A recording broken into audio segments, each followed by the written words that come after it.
नमस्कार दोस्तों, एक बार फिर से स्वागत है आपका प्रोफेसर स्ट्रीम की क्लास में। दोस्तों आज हम शुरुआत करने जा रहे हैं भारतीय इतिहास की।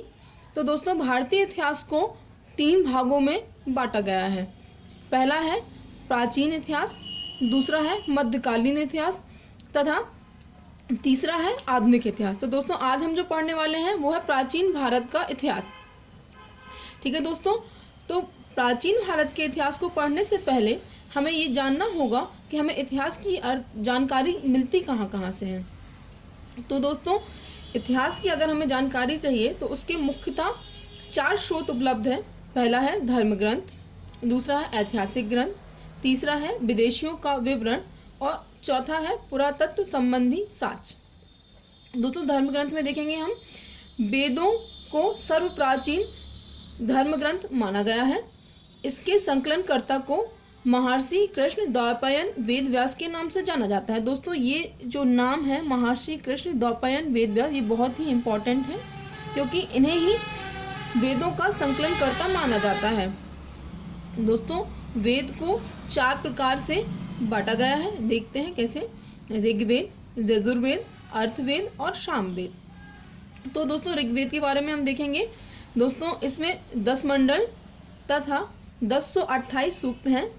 जो ऋषि इन्हें पढ़ते हैं उन्हें हम होर्त कहते हैं। दोस्तों ये बहुत इंपॉर्टेंट है कि जो ऋषि इनको पढ़ते हैं उन्हें हम क्या कहते हैं, होर्त कहते हैं। ठीक है दोस्तों, तो ये जो 10 मंडल हैं आपको सभी मंडल नहीं पढ़ने हैं, जो इम्पोर्टेंट है केवल वही पढ़ने हैं। ठीक है, तो सबसे पहले जो इम्पोर्टेंट है वो है हमारा दूसरा मंडल। ठीक है दोस्तों, तो दूसरे मंडल में हमें क्या जानकारी मिलती है। दूसरे मंडल में हमें जानकारी मिलती है कि जो सावित्री को समर्पित मंडल है। ठीक है, शूर देवता सावित्री को समर्पित मंडल कौन सा है, दूसरा है। नेक्स्ट हम देखेंगे सोम का वर्णन। सोम का वर्णन हमें किस मंडल में मिलता है दोस्तों, तो मिलता है हमें 9वें मंडल में।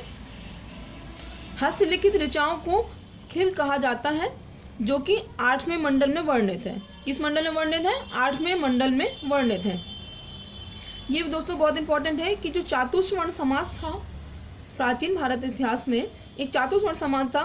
ठीक है, ब्राह्मण, क्षत्रिय, वैश्य, शूद्र, उसका जो विवरण है वो हमें 10वें मंडल में प्राप्त होता है।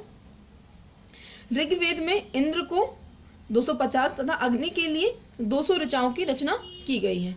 ठीक है दोस्तों, तो ऋग्वेद में इंद्र, पहली बात तो आपको ये याद रखना है कि हमें इंद्र तथा अग्नि की जानकारी मिलती है किस वेद से, ऋग्वेद से, जिसमें इंद्र के लिए 250 और अग्नि के लिए 200 ऋचाओं की रचना की गई है।